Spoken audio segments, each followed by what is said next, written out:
मीरा थी ऐसी मतवाली, विष पी गई बजा कर ताली। मीराबाई श्री कृष्ण की परम भक्त थी और कलयुग में होकर भी उन्होंने श्री कृष्ण के साक्षात दर्शन किए। ये किस्सा द्रौपद युग से जुड़ा हुआ है और इसके पीछे एक बहुत ही रोचक प्रसंग है। तो आइए सुनते हैं ये रोचक प्रसंग। इसके पहले आप मेरे चैनल को लाइक, शेयर, सब्सक्राइब करना ना भूलें और वीडियो को एंड तक ज़रूर देखें ताकि ये मनभावन कहानी आपके मन को छू जाए। अरे छोटे कान्हा को खेलने में बहुत मज़ा आता था। एक दिन वे अपने सखाओं के साथ खेल रहे थे। उनमें से एक सखा आया और उसने कहा कि कल से मैं खेलने नहीं आऊँगा। तब कन्हैया ने पूछा कि क्यों, क्या हुआ? सखा ने बोला कि मेरा ब्याह हो रहा है।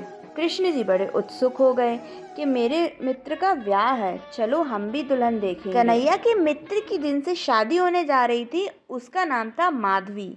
और माधवी की माँ ने शादी के पहले समझाया था कि तुम्हारे होने वाले पति का एक सखा है जिसका नाम है कन्हैया, और कन्हैया बहुत ही छलिया है। ना तो तुम उसका मुंह कभी देखना और ना ही तुम उसको कभी अपना मुख दिखाना। माधवी ने बात को गांठ से बांध लिया। श्री कृष्ण के मित्र और माधवी की शादी हुई और वह डोली में बैठ के नंदगांव आ गई।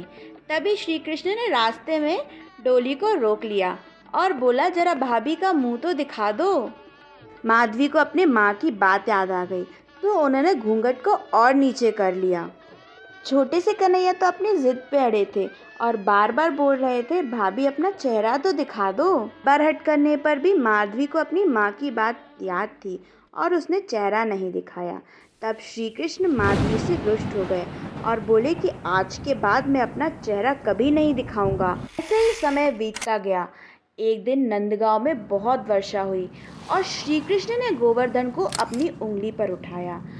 सारे ब्रजवासी इधर उधर हो रहे थे। अभी ने जाकर गोवर्धन पर्वत के नीचे आश्रय लिया। तब वहां माधवी भी दौड़ती हुई आई। माधवी भूल गई कि उसे अपना घूंघट नहीं उतारना था। उसने श्री कृष्ण को देखा और देखते ही सिर्फ एक धुंधली सी छवि दिखाई दी। ये इतनी सुंदर कि माधवी की आंखों में से अपने आप आंसू आने लग गए और फिर धुंध छा गई। माधवी को याद आया कि कन्हैया ने बोला था कि मैं कभी तुम्हें देखूंगा नहीं और ना ही अपना चेहरा दिखाऊंगा। तब माधवी रोने लग गई और श्री कृष्ण से प्रार्थना करी। माधवी बोली, मैंने सारे जगत को चेहरा दिखाया, पर जिसका चेहरा मुझे देखना चाहिए और जिसे मुझे अपना मुख दिखाना चाहिए उसको तो मैंने दिखाया ही नहीं। माधवी ने कृष्ण जी को अपना चेहरा दिखाने के लिए बहुत विनती और अनुरोध किया। श्री कृष्ण ने माधवी से बोला कि तुम्हें मेरे साक्षात दर्शन होंगे, पर इसके लिए तुम्हें लंबी प्रतीक्षा करनी पड़ेगी। मैं कलयुग में तुम्हें साक्षात दर्शन दूंगा और तुम मेरी परम भक्त होगी। तो दोस्तों, ऐसे बनी द्वापर युग की माधवी गोपी, कलयुग की मीराबाई।